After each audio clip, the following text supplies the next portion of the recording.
नमस्कार दोस्तों, इस वीडियो में आप सभी का बहुत बहुत स्वागत है।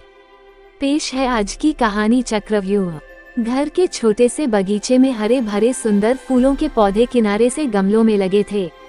मेन दरवाजे से अंदर घुसते ही भगवान जी की एक सुंदर बड़ी सी मूर्ति स्थापित थी और मोगरा अगरबत्ती की खुशबू का झोंका यकायक सांसों को महकाने लगता। एक कोने की तिकोनी मेज पर ताजे अखबार और पत्रिकाएं थीं। दूसरी ओर शेल्फ पर रखी हुई आधुनिक फ्रेमों में जड़ी कुछ तस्वीरें बड़े ही सलीके से रखी थीं। उस बड़े से हाल में से एक दरवाजा किचन की ओर खुलता था, जहां सलीके से रखे बर्तन और वहां की साफ सफाई उस औरत की सुगरता को दिखला रहे थे। सामने वाली दीवार पर एक बड़ी सी पेंसिल स्केच वाली एक ड्राइंग फ्रेम में लगी बड़ी प्यारी लग रही थी और उसके कोने में उस औरत का नाम लिखा था। अपने हाथ में एक कपड़ा लिए वह डाइनिंग टेबल पर रखी प्लेटों को पोंछकर सजा रही थी। सलाद की प्लेट को सजाना और फलों को फ्रिज से निकालकर टेबल के सेंटर में रखना, ये सब काम हो रहे थे कि अचानक से उसके मोबाइल की बेल बजी और उसने झट से बोला, हेलो, पर मैंने तो खाना बनाया है। और फोन कट गया। फिर उसके चेहरे पर थोड़े मायूसी के बादल आए, पर दूसरे ही पल वह सहज हो गई, क्योंकि बच्चों के स्कूल से वापस आने का समय था। इसी दिनचर्या में से समय निकालकर वो औरत बाहर भी जाती, बच्चों की किताबें लेने, साहब की पसंद की सब्जियां लेने, घर को घर बनाए रखने का सामान लेने। स्कूल से लौटते अपने बच्चों को दोनों बाहों में भर लेती और बच्चों के साथ पति का इंतजार करने लगती। बच्चों की आंखों में अपनी मासूम मांग पूरे होने की चमक होती कि माँ दिन भर कहीं भी रहे, पर उनके स्कूल से लौटने से पहले उन्हें घर में उनके पसंदीदा खाने के साथ माँ हाजिर मिलनी चाहिए। यही हिदायत पति जी की भी थी। ये सारी दिनचर्या एक घर की रहती ही है आमतौर पर, और हर दूसरी औरत के पूरे दिन की कहानी भी यही रहती है। पर उस औरत की एक बड़ी मुश्किल थी कि उसकी अपनी हंसी, जो कभी खिलखिलाहट से गूंजती थी, वो नदारद थी उसके चेहरे से। जो संतुष्टि के भाव होते हैं, वे उसकी फाउंडेशन की परत के नीचे कहीं दबे थे।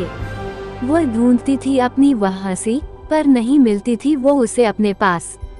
बच्चे, जो अब बच्चे नहीं रहे थे, हंसकर पूछते, क्या खो गया है मैम? हम मदद करें?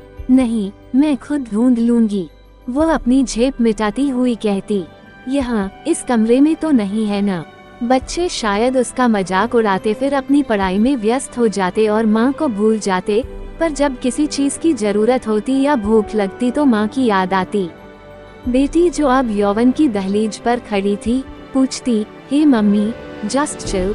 तब लगता कि आज की ये पीढ़ी कितनी सहजता से बातों को कह लेते हैं, और एक हम हैं कि अपने इमोशनल मन के चक्रव्यूह में ही फंसे रह जाते हैं। ऐसे ही चक्रव्यूह में फंसी वह औरत, जो एक सहज हंसी नहीं हंस पाती थी, उसे लगता था कि वह एक मुखौटा ओढ़े रहती है हर पल। अपनी बहन से बात करते हुए, अपनी सबसे प्यारी सहेली से भी वह अब वैसी सहजता महसूस नहीं करती थी।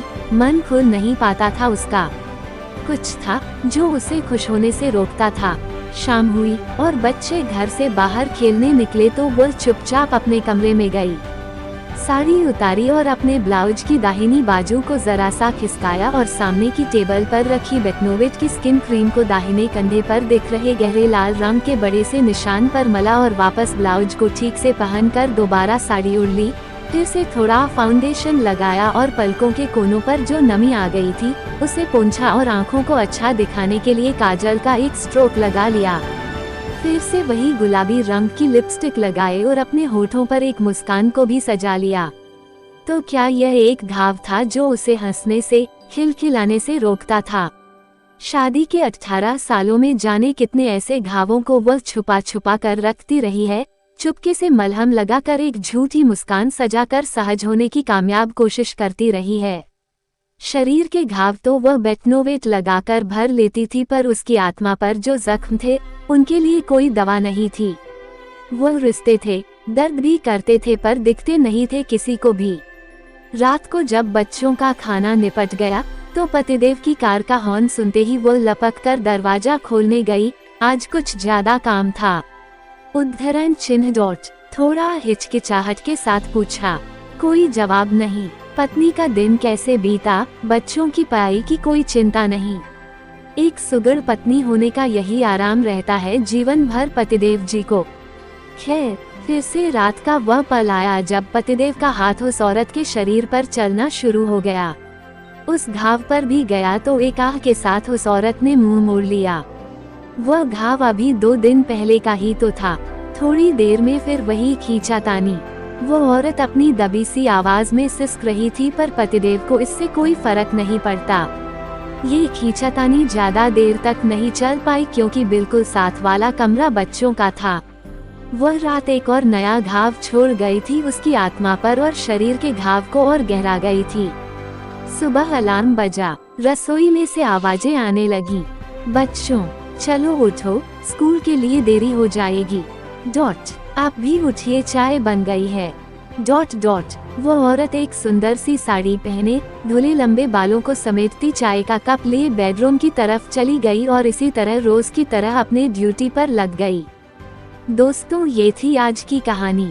पसंद आए तो कमेंट्स, लाइक और शेयर जरूर कीजिएगा, और चैनल पर नए हो तो सब्सक्राइब जरूर कीजिएगा। तो मिलते हैं एक नई कहानी के साथ।